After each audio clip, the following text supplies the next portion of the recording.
Hello. Good to see all of you here. Welcome to the Jaybefaunt channel. I'm your host, James Fauntleroy. So good to see all of you here on this beautiful day. Wow. Okay, so this is just going to be another reading for today. So good to see all of you here. The Jaybefaunt channel is available on all major podcast platforms, so you can go ahead and subscribe to me there.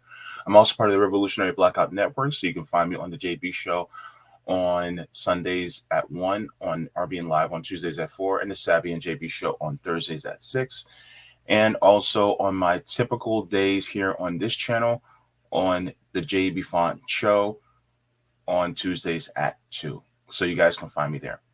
Also, thank you to everyone who is not only a subscriber, also patrons on Patreon, Coffee, as well as members. Yes, I also do memberships as well. So thank you to every single person. Without you guys, I would not be able to do this. So I appreciate you all. And yes, I will be updating that list shortly.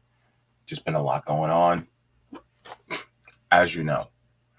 So, by the way, if you guys have not, please also make sure to get on this the mailing list, basically. So you guys can go to jbfont.substack.com so you guys can get my notifications, because you guys do know that the notifications on YouTube are not so reliable. So you guys get it straight from the horse's mouth, so to speak, from me. So thank you so very much for that as well. All right. So of course, what are we doing today? You guys know it. You guys saw in the title. We're doing it. We're doing another reading of Assata Shakur's autobiography. We're going into chapter 11. This is going to be a good one.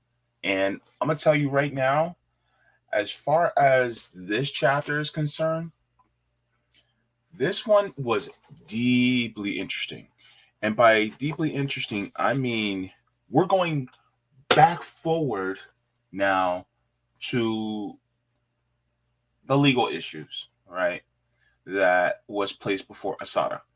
And so this is actually going to be a really good, interesting part. There's a part of this chapter where Assata has some words that she says about the system, and there's a certain context into where she's saying those words and where it has a punch. You know what I'm saying? And so that's going to be a very interesting part of the chapter, and I'm excited to get into that with you guys. And so it's going to be in chapter 11, and starting on page 160, we're going to get into there, and we're going to be covering all of chapter 11 for this one. So I hope you guys are ready for this, because this is going to be a good one. This was, yeah, come on in. It's going to be good. Okay.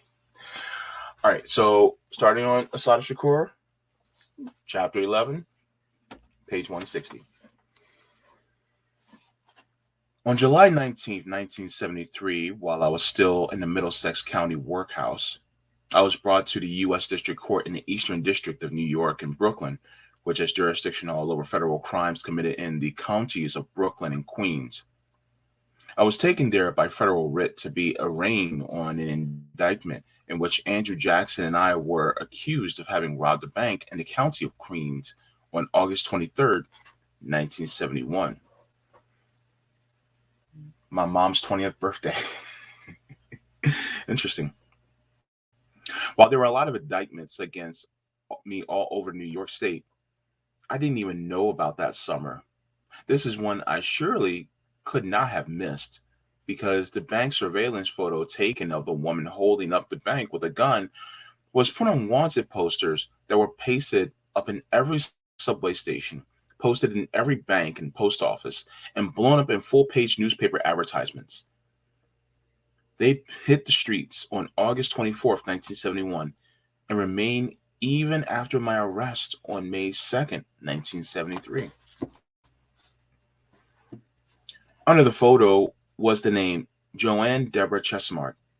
Above the photo were the words, "Wanted for bank robbery, $10,000 reward."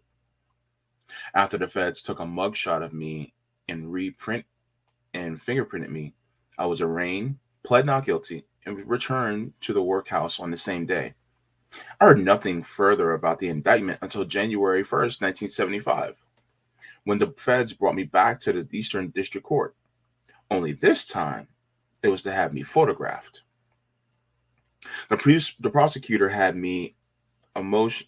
Sorry, the prosecutor has made a motion to have me photographed in the same angle, wearing the same kind of glasses, wig, and dress as the woman who had been photographed by the bank cameras during the robbery. The judge, a notorious racist pig, is sure to grant the motion. I have decided to refuse. As far as I'm concerned, the reasons are obvious. You put anybody in a monkey suit and they're going to end up looking like a monkey. Besides, someone had told me about some trick the FBI uses. They take the photo of you in the same angle at that's the bank photo, and superimpose the transparency of the bank photo over it. If you are unfortunate enough to have the two eyes, nose, and lips in more or less of the same place, you end up looking like the bank robber no matter what you really look like. When I was arraigned, I had permitted them to take all the photographs of me they wanted, and that, as far as I was concerned, was enough. This is just interesting how even the feds will, they're not all pure of heart when it comes to getting their man, so to speak. You know what I mean? They're not, they just want to have somebody to blame so that they can quell, the distrust of the public. And it's just so interesting how, it's not about finding what's the truth. It's just having someone to blame so that other people, can be appeased, so to speak. And it just sucks because a lot of times we look at what's going on with others in respects to the lack of justice they experience in their lives, and it's just painful because you see these institutions that are supposed to find out the truth and find the perpetrators who actually did the wrongful acts against our society, and that's not even their first objective. Like, for instance, I'm sure you guys have heard about what's going on with the African People's Socialist Party and the fact that they were indicted and now detained by the feds for colluding with Russia, when in fact that's not true at all. And if you guys would like, then you guys can actually go see in my interview with Akile Nai, who is one of the directors for propaganda for the African People's Socialist Party. You guys can go there.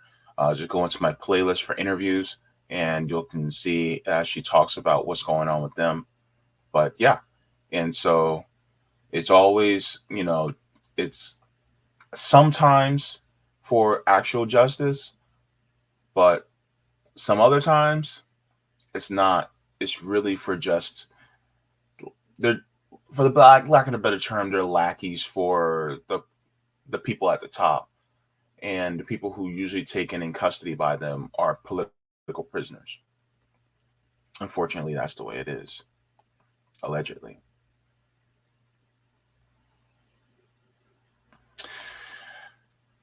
We entered the courtroom.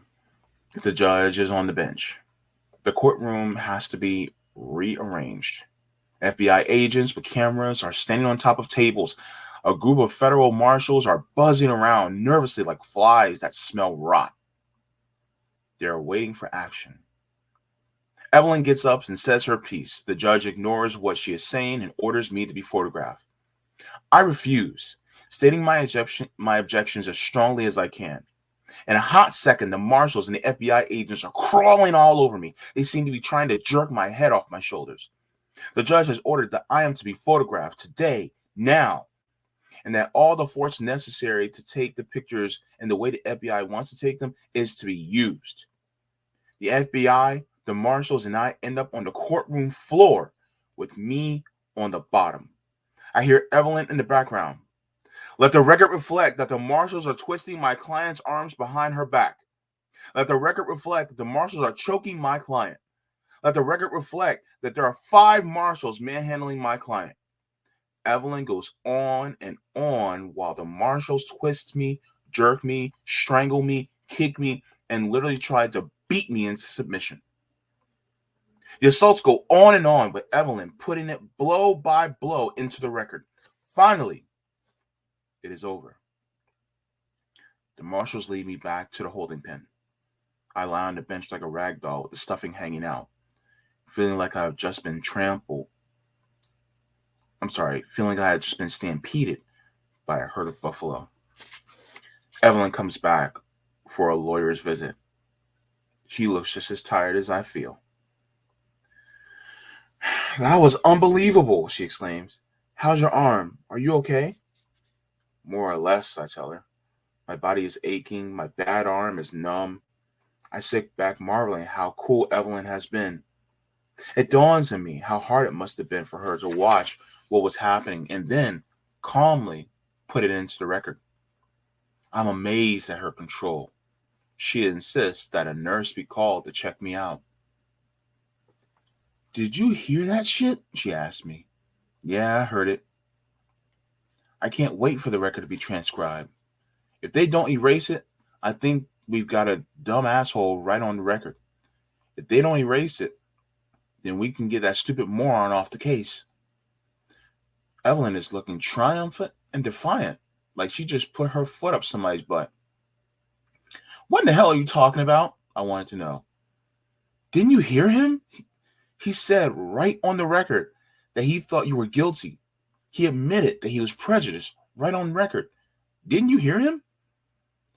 I'm afraid I was otherwise occupied. What does that mean? It means we'll be able to get rid of his stupid ass. Anybody else is bound to be better. This judge is out to hang you, and he'll go to any limits to try to convict you. If we're forced to go to trial in front of him, I'm afraid the only shot we have is an appeals court. I sure hope they don't erase the record. Evelyn and I sit there speculating on the chances of the record being changed. Evelyn thinks the judge is too dumb to even realize what he said.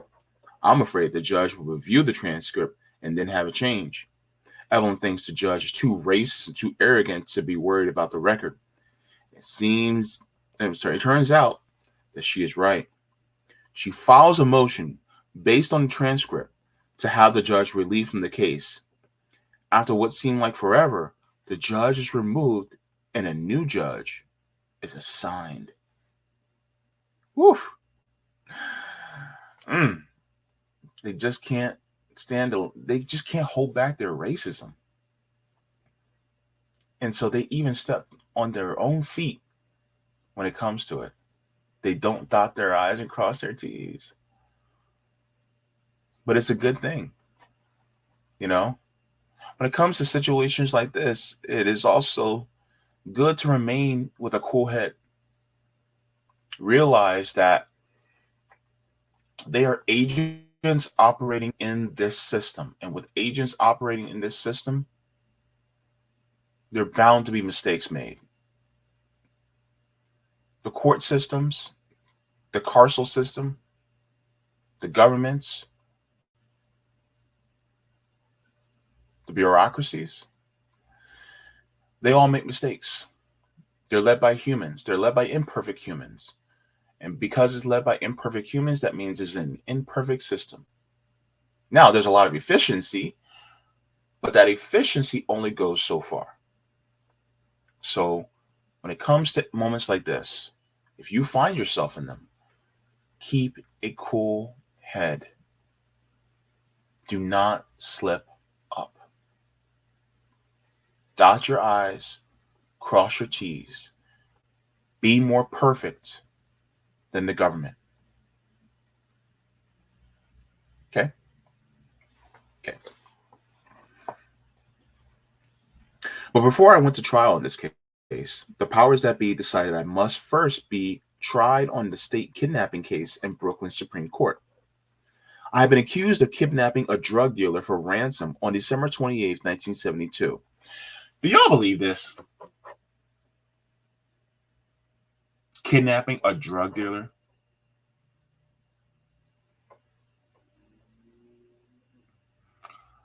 they they will reach for anything so that they can make you out more guilty than anything you've ever done.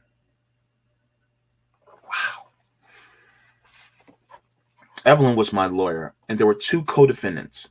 One was Rima Olagbala, Melvin Kearney, a member of the Black Liberation Army and well known to me. The other co-defendant was a young brother by the name of Ronald Myers. The pretrial motions were permeated by an aura of paranoia. Mine. No one I knew had ever heard of Ronald Myers, and no one for this particular frame up. In fact, I wondered if he was some kind of plant.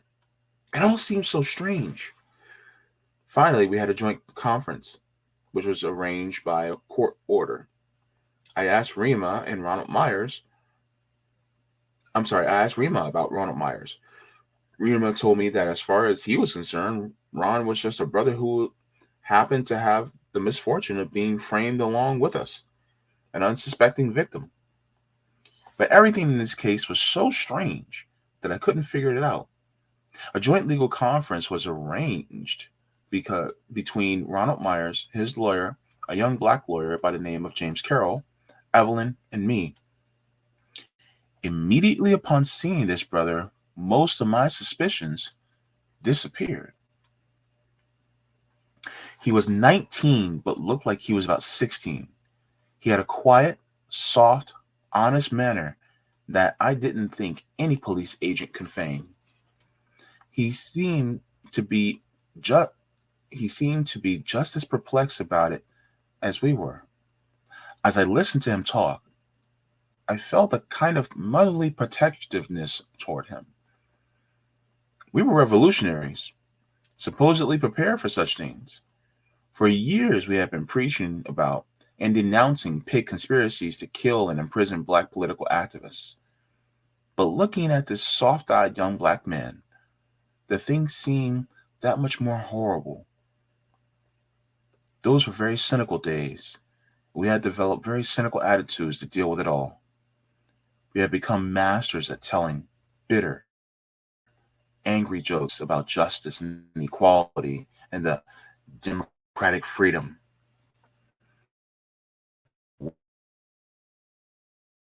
The so-called veterans that we were all energy.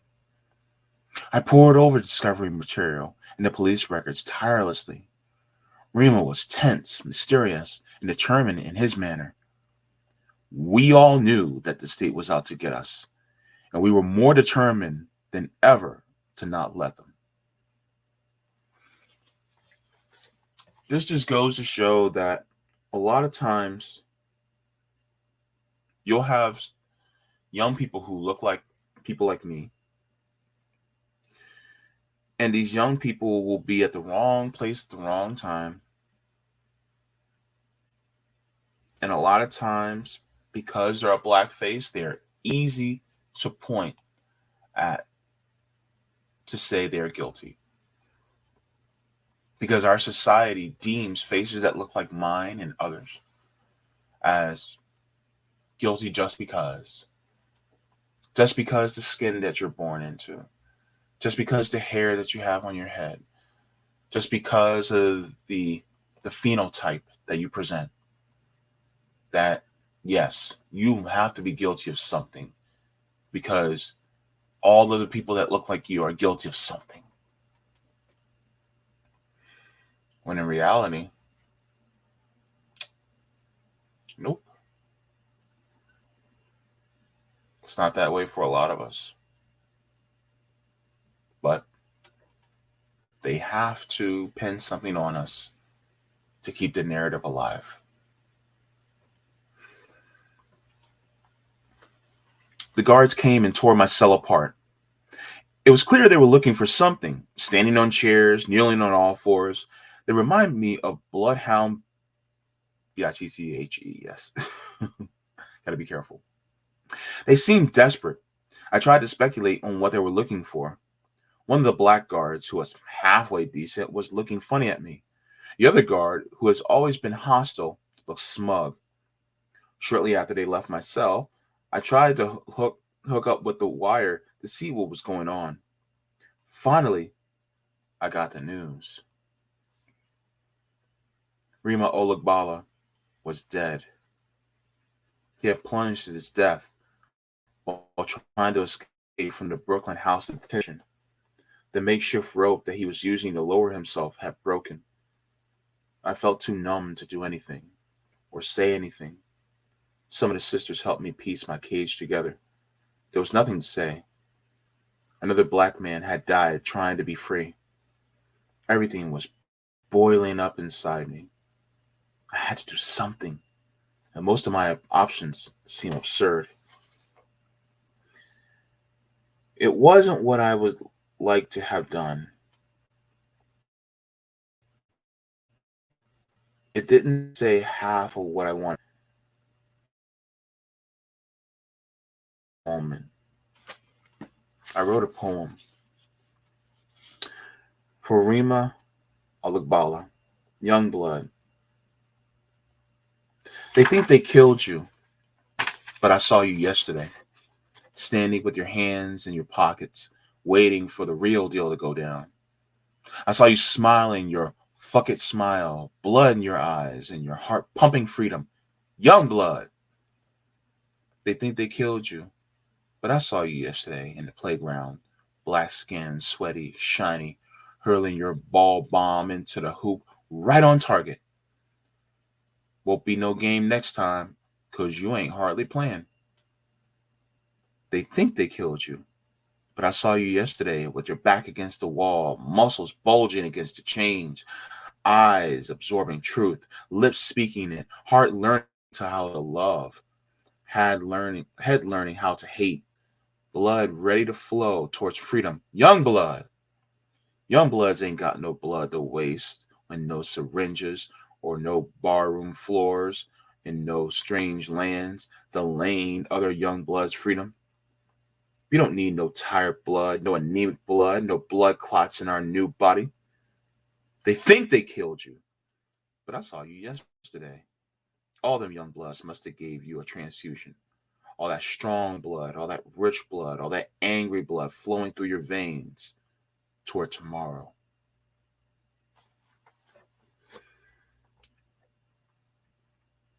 The next time we went to court, I winced when I saw the empty chairs.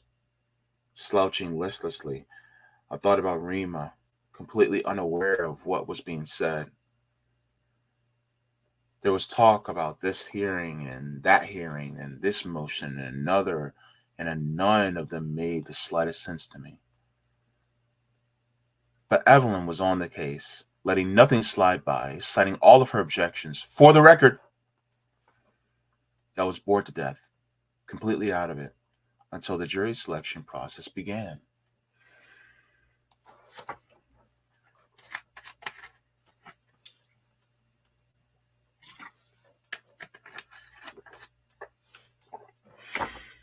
Let's go. There were two prosecutors, one exceedingly ugly lynch mobbing fat guy and another thin, bearded wolfman looking dude, rather on the young side. I don't even remember their names. The judge's name was William Thompson, and he was a black man, which surprised me. I guess they assigned the case to him because they were so sure that he will be convicted.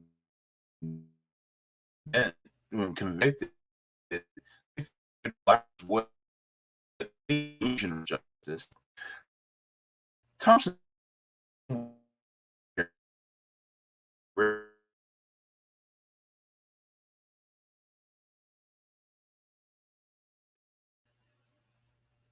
who rarely sat up on the bench but constantly walked around the courtroom. While he clearly would not, by any stretch of the imagination, be accused of ruling in our favor, and his political career would certainly not have been helped by our being acquitted, nevertheless, the courtroom did not have that out and out lynch mob atmosphere we usually encountered. The jury selection process really stood out in my mind. If anyone could write a book about it, how a black lawyer can pick a jury and eliminate hostile racist, prejudiced jurors from the panel, then Evelyn is surely the one to write the book. I was fascinated as I watched her. She was all honey and pie as she started to voir dire the jurors.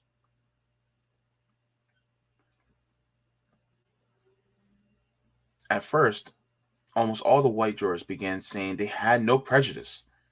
By the time Evelyn finished asking them questions, we learned that they had no black friends or neighbors, would object to their children marrying a black person, or had referred to black people as niggers or some other derogatory name. After a while, many of the whites asked to be excused before Evelyn even asked them any questions. Most of them preferred to be excused rather than have their feelings towards black people, black militants, and Black Panthers questioned and explored.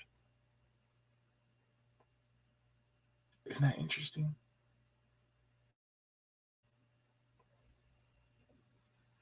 Thank God for Evelyn. When you think about the fact that the average black defendant on trial gets to ask prospective jurors on a few perfunctory questions, you can see why so many black people end up in jail. Even with Evelyn putting everything she had into picking a jury, it was a long uphill struggle. But at the end, we managed to get 4 or 5 black people on the jury, a remarkable accomplishment anywhere in America, except for DC. The prosecutor had the nerve to ask for extra preemptory, preemptory challenges so he could bump some of the jurors off the panel. So a jury, I think, is typically 12 people. So to have 4 or 5 black people on the jury out of 12, that's good, man. That's great. Unfortunately, that's the way it is, though.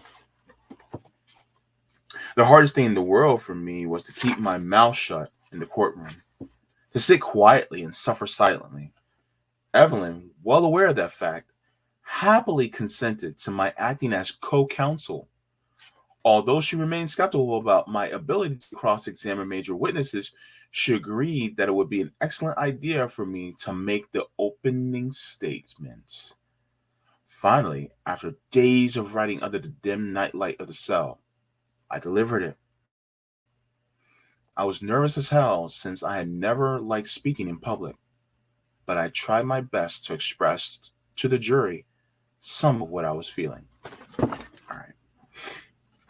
Her opening statement. This is going to be rich. Take a sip with me, y'all. This is going to be a good one. All right. Assata Shakur's opening statement. Judge Thompson, brothers and sisters, men and women of the jury, I have decided to act as co-counsel and to make this opening statement, not because I have any illusions about my legal abilities, but rather because there are things that I must say to you. I have spent many days and nights behind bars thinking about this trial, this outrage.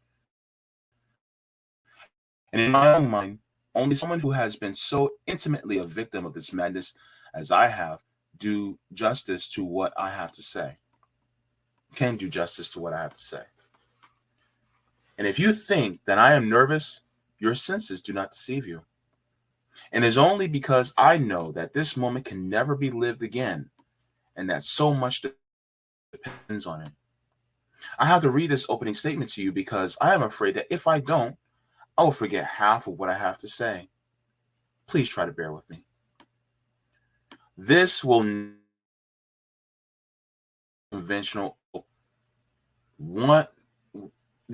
be a conventional opening statement. One of my favorite phrases from a black woman.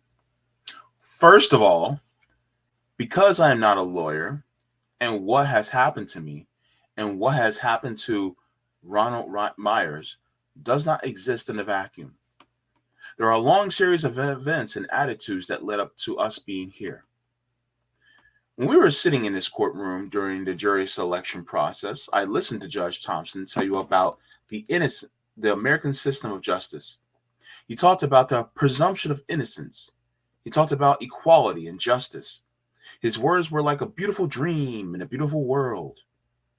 but I have been awaiting trial for 2.5 years, and justice, in my eyesight, has not been the American dream. It has been the American nightmare. There was a time when I wanted to believe that there was justice in this country, but reality crashed through and shattered all my daydreams. While awaiting trial, I have earned a PhD in justice, or rather, the lack of it. I sat next to a pregnant woman who was doing 90 days for taking a box of Pampers and watched on TV the pardoning of a president who had stolen millions of dollars, who would have been responsible for the deaths of thousands of human beings. For what? For peace with honor? Nixon was pardoned without ever standing trial or being found guilty of a crime or spending one day in jail. Who else could have committed some of the most horrendous, destructive crimes in history and get paid 200,000 tax dollars a year? Ford stated that he pardoned Nixon because Nixon's family had suffered enough. That was me putting it in that way. But well, what about thousands of families whose sons gave their lives in Vietnam? And what about millions of people who have been sentenced at birth to poverty, to live like animals and work like dogs? What about the families who have sons and daughters in prison who cannot afford bail or even lawyers for their children? Where is justice for them? What kind of justice is this? Where the poor go to prison and the rich go free, where the witnesses are rented, bought, and bribed, where evidence is made or manufactured, where people are tried not because of any criminal actions, but because of their political beliefs. Where was this justice for men in Attica? Where was the justice for Medgar Evers, Fred Hampton, and Clifford Glover? Where was the justice for the Rosenbergs? And where is the justice for the Native Americans who we so presumptuously called Indians?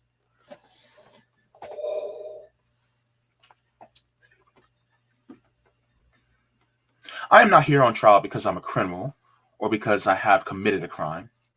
I have never been convicted of a crime in any life. Ronald Myers is not on trial because he has committed a crime. He was 19 years old when he turned himself in after seeing his picture in the newspapers. He thought that the police would immediately see their mistake. I met Ronald Myers for the first time about 8 months ago in the lawyer's conference room. It was a strange meeting, something I hope I'll never have to go through again. I was shocked to see how young he was. And no matter what the outcome of this trial, I will always feel a bitterness about what has happened to Ronald Myers and what has happened to me. I do not think that is an accident that we are on trial here. This case is just another example of what has been going on in this country. Throughout America's history, people have been imprisoned because of their political beliefs and charged with criminal acts in order to justify that imprisonment.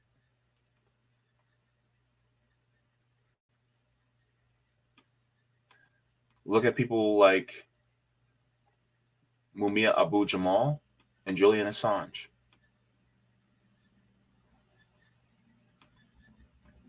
Those who dared to speak out against injustices in this country, both black and white, have paid dearly for their courage, sometimes with their lives. Marcus Garvey, Stokely Carmichael, aka Kwame Ture, Angela Davis, the Rosenbergs, and Lolita LeBron were all charged with crimes because of their political beliefs. Martin Luther King Jr. went to jail countless times for leading nonviolent demonstrations. Why, you are probably asking yourself, would this government want to put me or Ronald Myers? Why would this government put me or Ronald Myers in jail? In my mind, the answer to that is very simple. For the same reason that this government has put everyone else in jail who spoke up for freedom, who said, give me liberty or give me death. During the voir dire process, we asked you about the word militant. There was a reason for that. In the late 60s and early 70s, this country was in an upheaval. There was a strong people's movement against the war, against racism, in the colleges, on the streets, in the Black and Puerto Rican communities. This government, local police agencies, the FBI and the CIA launched an all out war against people they considered militants. We're only finding out now because the investigations into the FBI and the CIA, how extensive and how criminal their methods were and still are. In the same way that witches were burned in Salem, this government went on a witch hunt for people they considered militant. Countless numbers of people were either killed or imprisoned. The Berrigans, the Chicago 7, the Panther 21, Bobby Seale, and thousands of anti-war demonstrators were all victims of this witch hunt justice. Maybe some of you are saying to yourselves, no government would do that. Well, all you have to do is check for yourselves the history of this country, look around and see what's going on today. All you have to do is ask yourselves, who controls the government? And who are the victims of that control?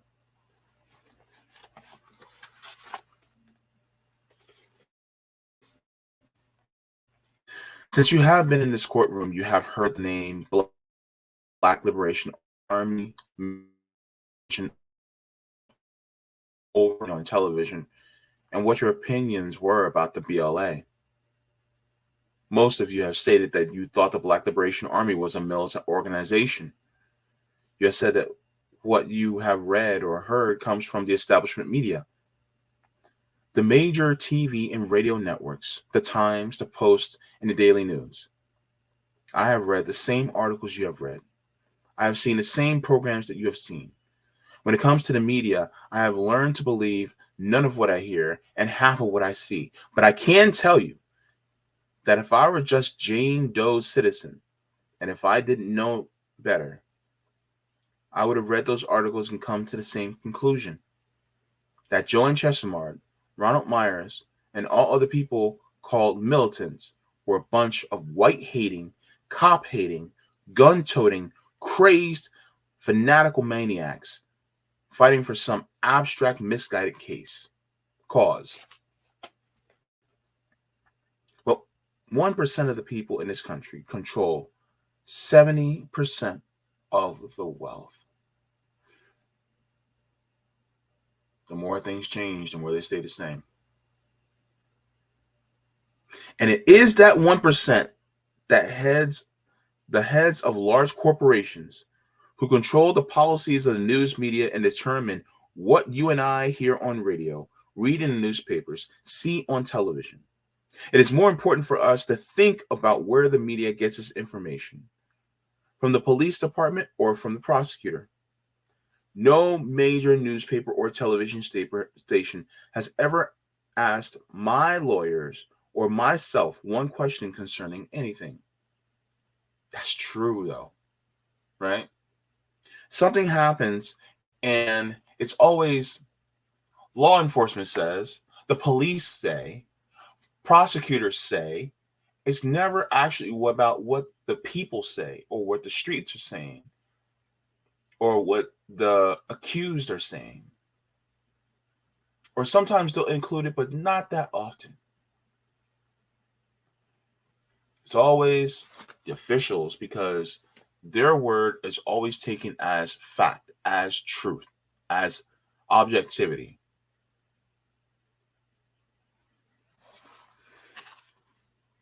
People are tried and convicted in newspapers and on television before they ever see a courtroom. A person who is accused of stealing a car becomes an international car theft ring. A man is accused of participating in a drunken brawl, and the headlines read, "Crazed Maniac Goes Berserk." During the 70s, the media created a front page headline guaranteed to sell newspapers: the Black Liberation Army, According to them, the BLA was everywhere. Almost every other thing that happened was attributed to the Black Liberation Army. Headlines are sensational, sell newspapers. The media shape public opinion, and the results are often tragic. Manufacturing consent, that's what she's talking about. Before you were sworn in as jurors, you were asked about your knowledge of what the Black Liberation Army is or what it stands for. However, most of you did say that you believed that the Black Liberation Army was a militant organization. I would like to talk about that for a moment. The Black Liberation Army is not an organization. It goes beyond that. It is a concept, a people's movement, an idea. Many different people have said and done many different things in the name of the Black Liberation Army. The idea of a Black Liberation Army emerged from conditions in Black communities. Conditions of poverty, indecent housing, massive unemployment, poor medical care, and inferior education. The idea came about because Black people are not free or equal in this country. Because 90% of men and women in this country's prisons are Black and third world. Because 10-year-old children are shot down in our streets. Because dope has saturated our communities, preying on the disillusionment and frustration of our children. The concept of the BLA arose because of the political, social, and economic oppression of Black people in this country. And where there is oppression, there will be resistance. The BLA is part of that resistance movement. The Black Liberation Army stands for freedom and justice for all people. While big corporations make huge tax-free profits, taxes for the everyday working person skyrocket. While politicians take free trips around the world, those same politicians cut back food stamps for the poor. While politicians increase their salaries, millions of people are being laid off. This city is on the brink of bankruptcy. People are being laid off. This city is on the brink of bankruptcy, and yet hundreds of thousands of dollars are being spent on this trial. I do not understand a government so willing to spend millions of dollars on arms to explore outer space, even the planet Jupiter, and at the same time close down daycare centers and fire stations. I have read the Declaration of Independence, and I have a great admiration for this statement. We hold these truths to be self-evident, that all men are created equal, that they are endowed by their Creator with certain unalienable rights, that among these are life, liberty, and the pursuit of happiness. To secure these rights, governments are instituted among men, deserving their just powers from the consent of the governed, that whenever any form of government becomes too destructive of these ends, it is the right of the people to alter or abolish it, and to institute a new government, laying its foundation on such principles and organizing its powers in such form as to them shall seem most likely to affect their safety and happiness. These words are especially meaningful in the year of this country's bicentennial. That was 1976, the bicentennial of the country. I would like to help make this a better world for my daughter and for all the children of this world, for all the men and women of this world. But you understand that the BLA is not on trial here. I'm on trial here. Ronald Myers is on trial here. And the charge is kidnapping and armed robbery, where the so-called victim is a drug pusher, a seller of heroin, a man called James Freeman. We live in New York, and it is impossible not to see the horror, the degradation, and the pain associated with heroin addiction. Most of you have seen the staggering numbers of young lives sucked into oblivion into walking deaths by the use of drugs. Many of you have seen helpless mothers watch their children turn into nodding skeletons whom they can no longer trust, and seen the dreams, the potential of a whole generation of youngsters drain away down the bottomless pit of the needle. And these victims also have their victims, the countless number of people who have been mugged, burglarized, and robbed by drug-made vampires who care about nothing else but their poison. This just goes to show that the the disease of despair is also perpetuated. No, the disease of despair causes addiction. I read it. This was, man, God, it may have been a couple of years back, but they said cannabis is not a gateway drug. Trauma is a gateway drug. Poverty is a gateway drug. Those are the gateway drugs. This disease of despair that happens, the poverty that happens, these are the gateway drugs, because people need an escape. Escape from what? An escape from these things that befall them, because we live in a system that needs poverty to happen so that the very people at the top can get richer. So you have people who self-medicate in order to soothe their souls because they're constantly being weighed down because of the greed of some few psychopaths at the top.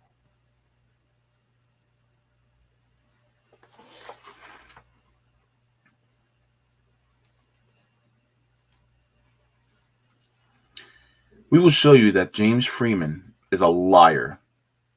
We will show you that the other prosecution witnesses are all friends, relatives, lovers, or employees of James Freeman, and that they are liars.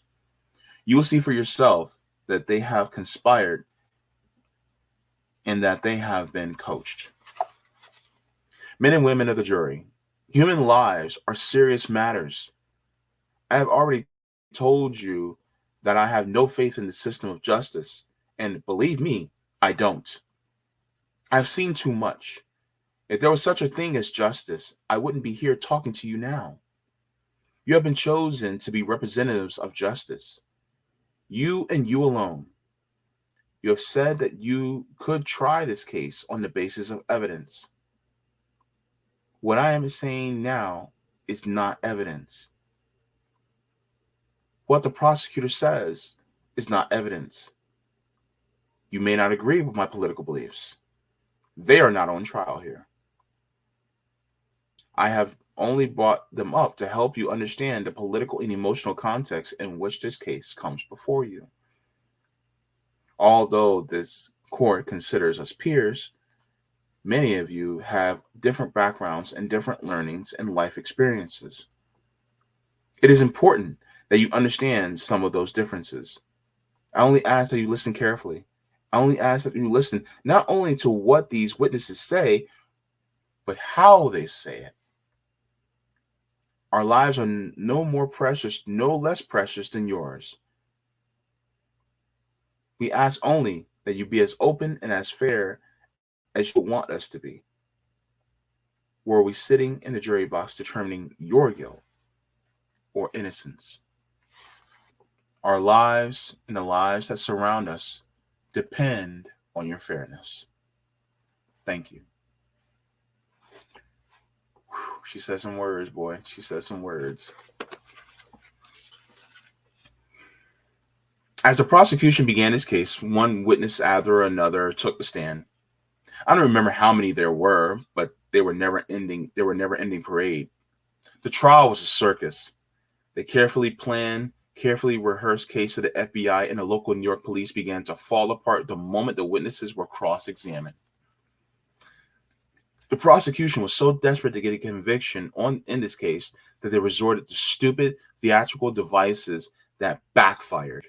One witness, also a drug dealer, hobbled up to the witness stand with the aid of a cane, looked like he was just 2 steps from the grave. When asked about the sources of his injuries, he stated that he had received them several years ago at the time of the kidnapping. Both he and the prosecutor must have forgotten that just a few days ago he had bebopped into the courtroom to pick me in and an identification hearing looking perfectly healthy. Under cross-examination, he was forced to admit that he had entered the courtroom just a few days before without any visible limp, without the aid of his cane.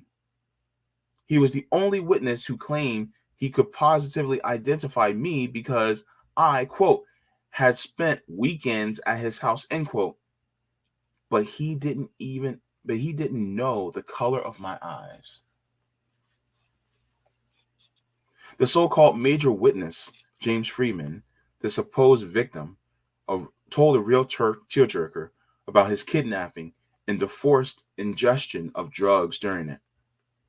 The prosecution had lightly glossed over the fact that Freeman was a convicted drug dealer. We knew he was connected with the FBI in some way, but it was not until he was cross-examined by James Carroll, Ronald Myers' lawyer, that the real picture of collusion between him and the FBI came out. Freeman testified that he was a paid informant for the FBI. When asked if he had been paid by the FBI to frame me, he said he couldn't talk about it.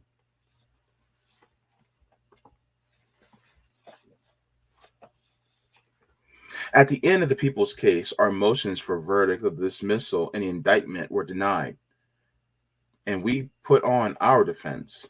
Evelyn and Martha Pitts, good friends of mine, were working around the clock. Since we couldn't afford to pay investigators, they did all the legwork. Martha, a registered nurse, investigated Freeman's claim of being drugged. Evelyn was running around like crazy after court was over, looking for witnesses to testify. Most of it seemed futile to me, since I could not conceive of how one finds defense witnesses in a frame-up. By the time we called our first witness, Evelyn was looking smug and rubbing her hands together. "We got their ass this time," she grinned. "They didn't use enough dirt to cover their tracks." And they didn't. Records subpoenaed from the State Liquor Authority proved that the bar was owned by someone else, not by the witness who had testified to be the owner.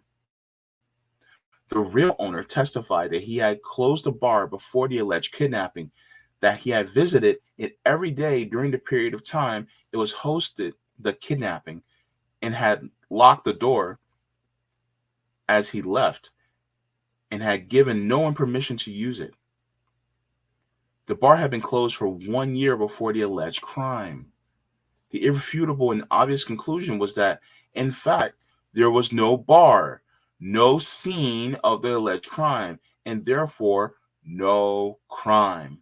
Subpoena medical records and expert medical testimony showed that Freeman's stomach contained only a couple of aspirin, hardly supporting his testimony that he had been drugged with some drugs he could not identify, which he had been forced to swallow and which had left him knocked out for several hours.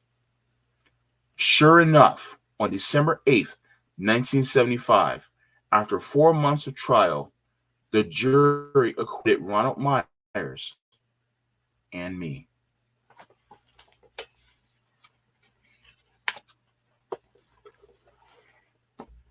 Just to let you guys know, Black people in this country have the highest exoneration rates out of any other group in this nation.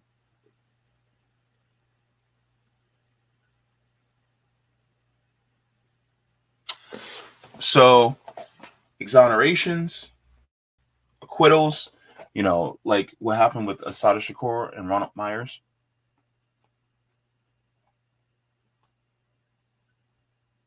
It just shows that faces like this They're just the cheap, easy way to get somebody convicted, to get some type of blame, to make sure that it's like it's the crimes that are committed. The easiest debt to pay is a blackface, even if that blackface is innocent. And that's what happens constantly. Even in school, you go to elementary, middle, high school, a black kid is actually less likely to be believed and more likely to be seen as guilty in schools.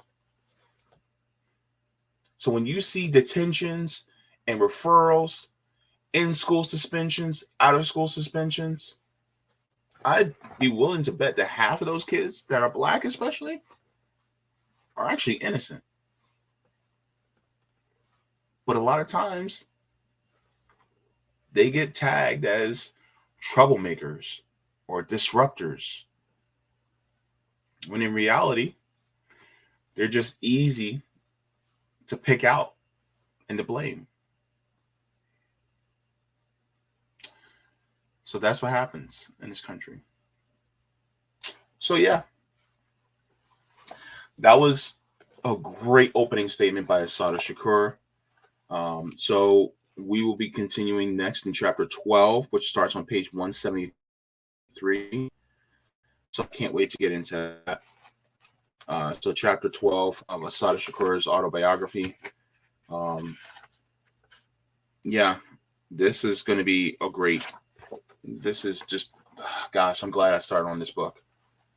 And so a lot of times, we have to look at what happened in the past to people in order to see how we maneuver in this system.